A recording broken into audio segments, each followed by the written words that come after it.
Good evening, my friends. Well, as you can see, I'm not in the Raven today. I'm actually at Bo's place. Yeah. I'm here to... I helped him early on. We cleared out the shed from a lot of the old stuff your dad had. My mom and dad had collected through a few years. Yeah, exactly. So we had to clear that out and take it to the recycling place. Yeah, dump yard. Yeah. And how you feel about it?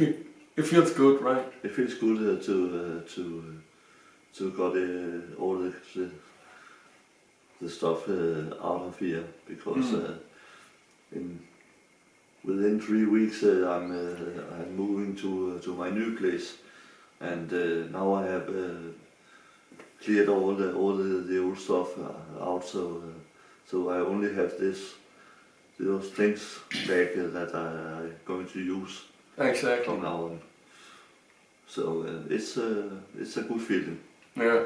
So only the stuff left that you want to bring to the new place. Yeah. And then when I am down there, I can collect the stuff who can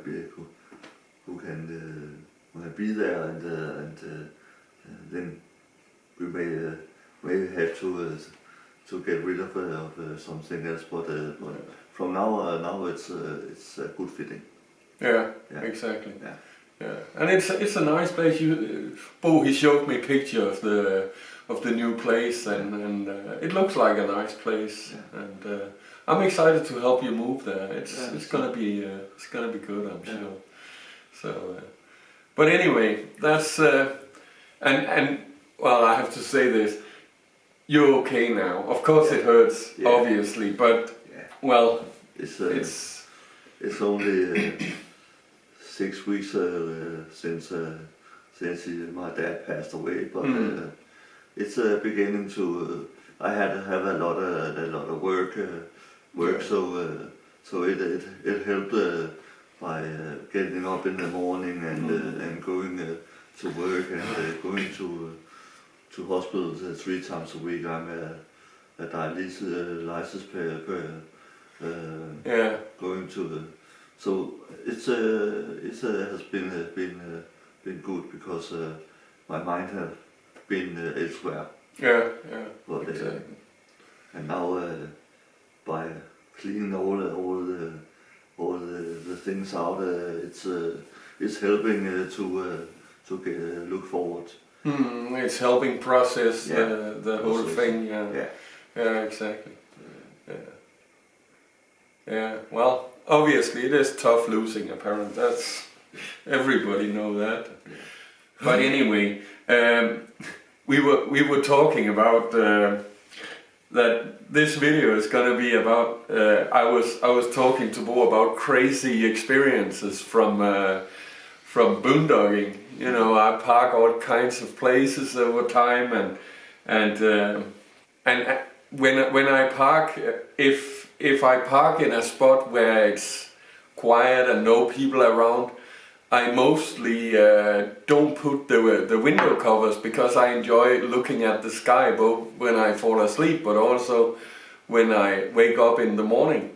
So not putting the window covers off, then I can enjoy that. But obviously sometimes I kind of get a little bit of a surprise in the morning when I wake up, and maybe I'm not alone anymore, and that's happened sometimes.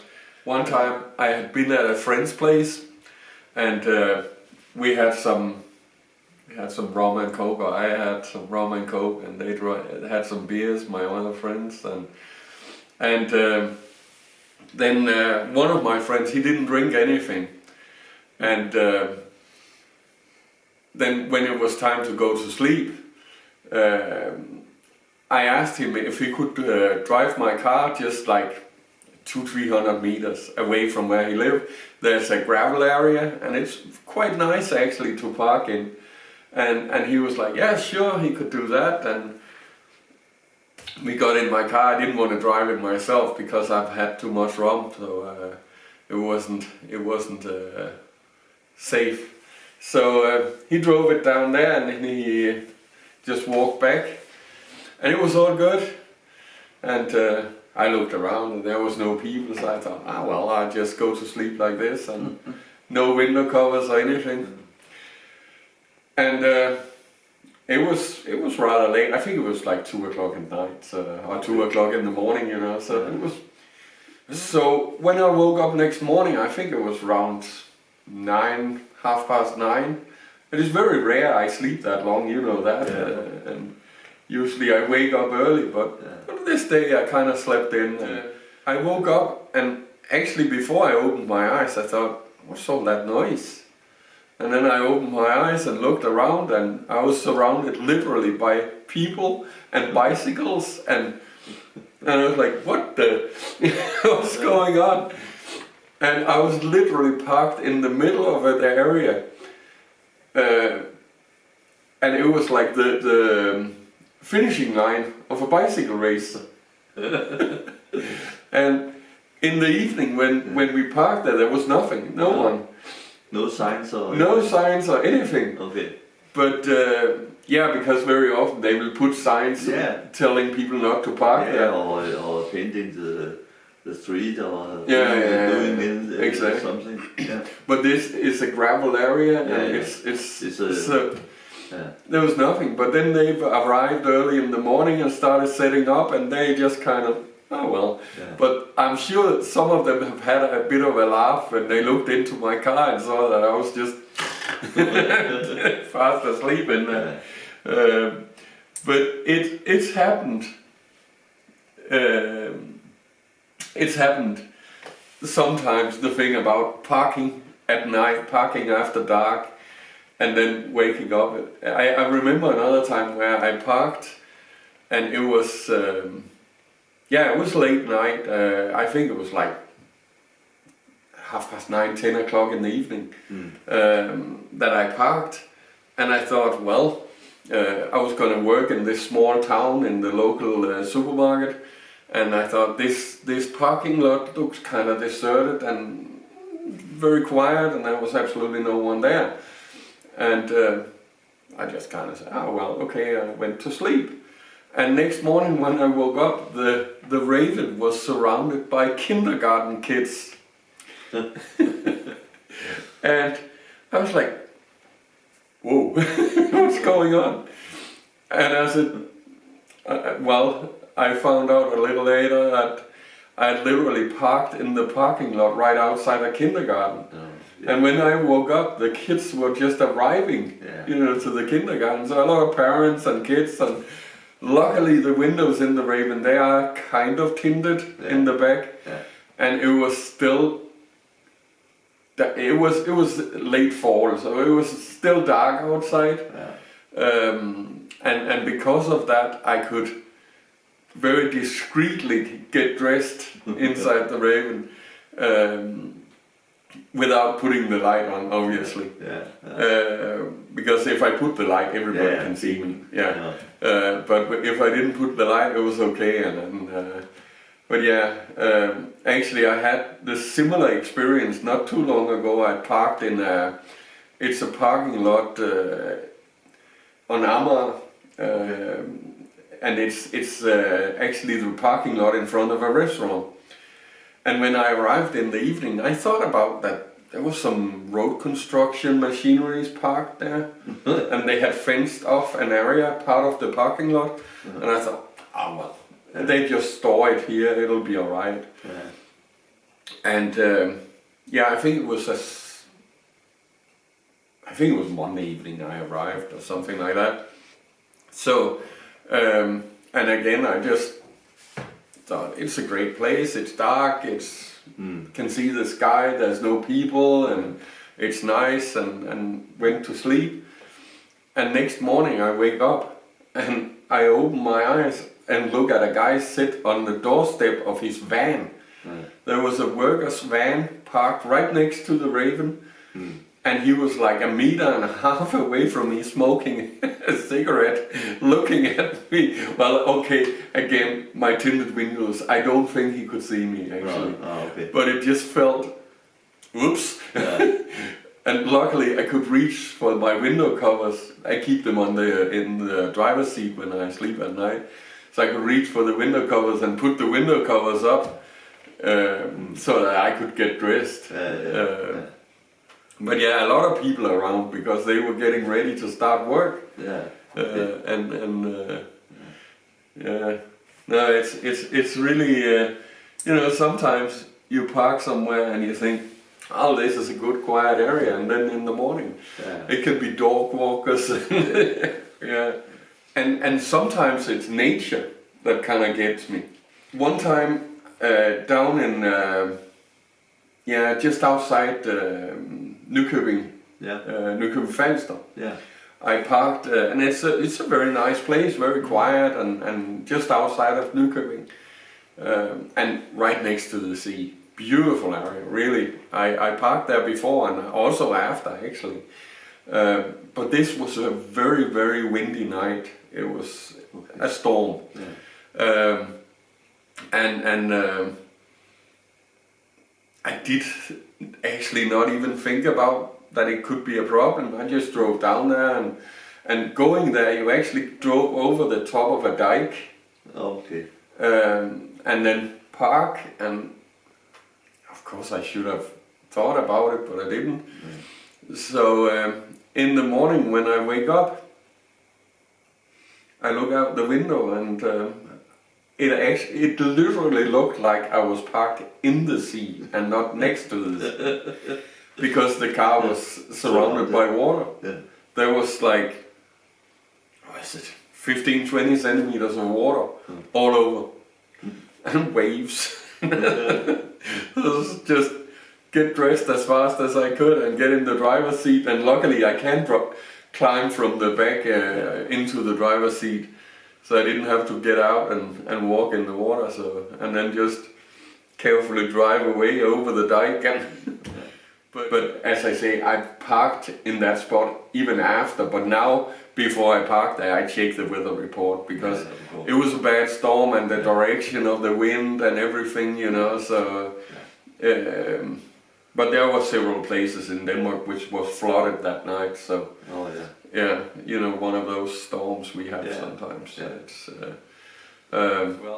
one time in Jyllinge, I parked in the legal parking lot, in the supermarket parking lot, and that was actually back in the days when I had the Nest, my old Skoda and the travel trailer, and I was in the travel trailer getting ready to go to sleep, and all of a sudden I just heard tires squealing and engines revving, and you know, and it was just like, no. Young people playing around with the mother and mom and dad's car. Yeah, exactly. The local teenagers, they found the parking lot and they had fun and made burnouts and all kinds of stuff, and I was like, yeah, what can you do? There's only one thing to do, really. Grab your key and go somewhere else. And I literally went to the industrial area in Jyllinge and went back to sleep. It was just, you know, there's no need to go take the discussion in a case like that. It's just, well, and they got just as much right to be there as I do. So. Yeah, it's a public place, so you can't tell them to leave. No, exactly. Speaking of the Nest, my old travel trailer, once I was parked, that was actually also in Jyllinge, but that was out by the local stadium, football stadium. And after work I went there to park, and I didn't plan to boondock there. I would just park there and edit some video. I just wanted to spend some time, and there was a nice view and it was quiet, and I could sit and edit video and get that done. And then my plan was that when I was finished editing, I would drive off and go somewhere else. And while I was sitting there working on my computer, I was yeah, I noticed some vehicles arrived, but I was kind of busy with this and didn't think about it. So when I was finished with the video, I kind of decided, well, now it's time to pack up everything, get everything ready, and then go somewhere else. And I got everything ready to drive inside the nest, and stored the computer and the table and everything, got it. And then I stepped outside, and you know, the nest, because it was a car and a trailer, it was kind of long, so I was parked across 4 spots instead of, normally you would, in that parking lot, normally you would park like this. Yeah. You know, but I was parked across because of the length. Yeah. But during the time I had been editing videos, someone had parked their car in front of mine and back and right behind mine. So I had no space to get out. I was blocked in. And I was just like, well, what can you do? Go into sleep. Go back inside and wait for the game to finish. So, and after the soccer match, people got in their cars and drove away, and well, so did I. That is, it's always like that, you know. In situations like that, what can you do? You can't do it. No, you can't do anything. And getting angry and getting negative and doesn't change anything. You just have to adjust, you know. It's just, well, okay. That's life. Yeah, exactly. Yeah. And you remember when I worked at Fo, the home improvement store, there was this area where there was used to be a restaurant, and it was kind of downhill down to that parking lot. Yeah, that's fine. Yeah, and one time I parked there. I arrived in the morning, and I parked down there because it didn't take up space in the parking lot at the shop. And this was winter time, so I parked down there and I got dressed and walked up and started working. And when I was finished work, I walked back down to the car. And during the day, there had been what you call it, black ice. Oh yeah. So the driveway down to the parking lot was completely covered in ice. It was, and I did not even try. I almost felt walking down there because it was like a skating rink, and I just had one look and I decided, well, I can't get up. I'm staying. I'll have to stay here, exactly, because I could. It was impossible to get up over that. I do have a video from when I did eventually get out. I stayed there for 3 days, I believe it was, and then the ice had started melting, and so after 3 days I decided to try, and I actually succeeded. Anyway, one of my friends had an experience, and I'm including this because I find it extremely funny. Some people would probably find it scary, but it ended up positively.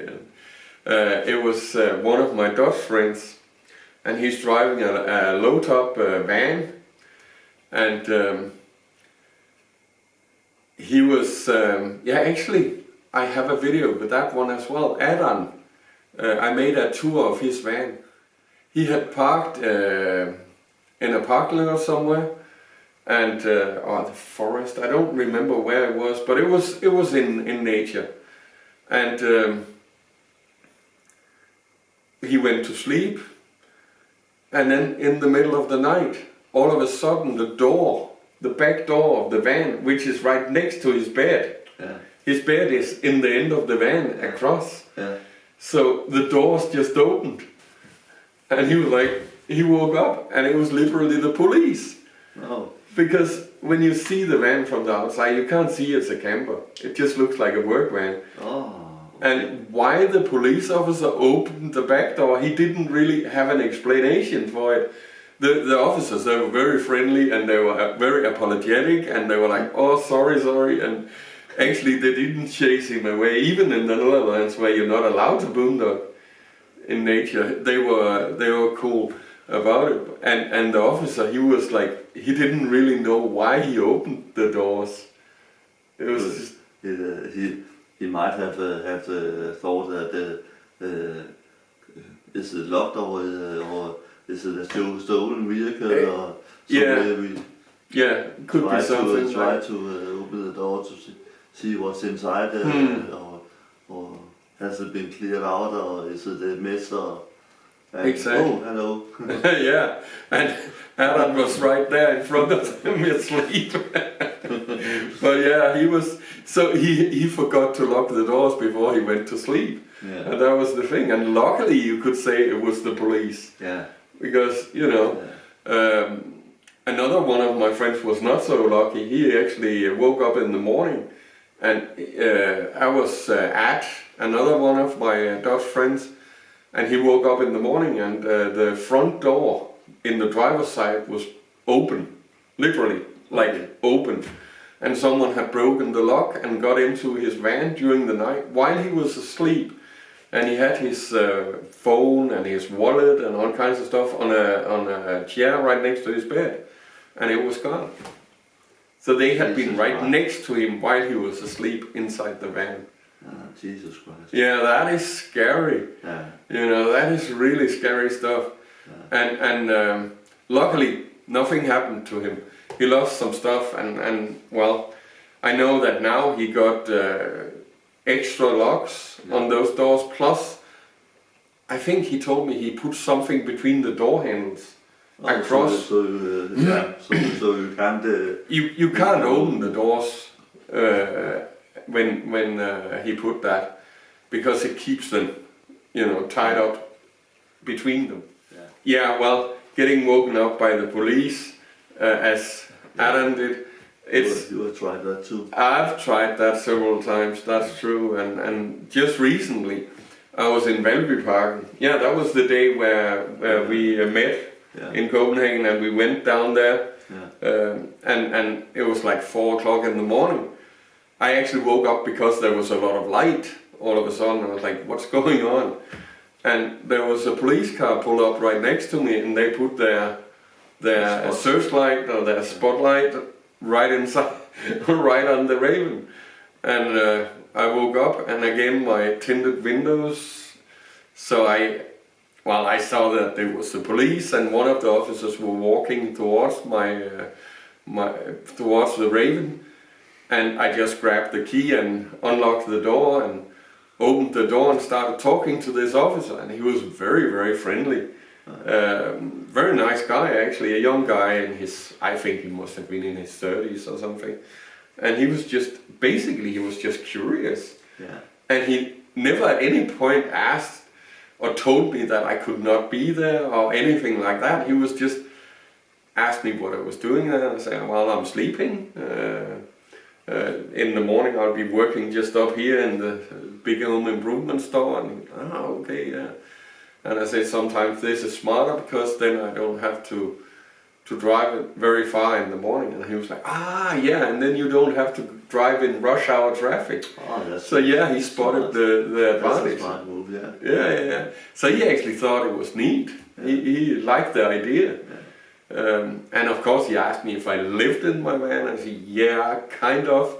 But I do have an address in a campground and so on, so I explained it the way it was, and he was like, that's so cool. Yeah. And he was happy about my answers, and he wished me a good night, and drove off again. And he took off, and it was all good. Yeah. And as I say, very friendly, and basically, well, yeah, I have mentioned in one video about a police officer who were not that friendly, but that's 1 in 5 years, and everybody else I've encountered has been very friendly and nice and kind, actually, and caring. Yeah. And that is, here in Denmark, that is basically the attitude of the police. So yeah, in Denmark we're not afraid of our police officers, really not. They're here to help us. Exactly, yeah. But it's it should be the same if you're in America or in other places. In other places, but it's not. Not always like that. It's not always like that. No. some of the officers, they like to prove that they are better than us, and it's but most of the time, they are I think so. very friendly and they're curious to what you are doing and the life you are living. And I got this thing, if you're friendly to them and treat them with respect and kindness, that's generally everybody. That's not only police officers, that's everybody. If you're kind and friendly and positive, that's what you get. You know, that's my experience anyway. You have to treat people the same way that you said you want to treat yourself. So if you are nice to people, they are nice to you. Yeah, I think so. And if you're kind and helpful, and and then as I say, every now and again you meet someone who's just having a bad day, like the officer I met. And I'm sure he's a nice person in general, but he had a bad day, you know.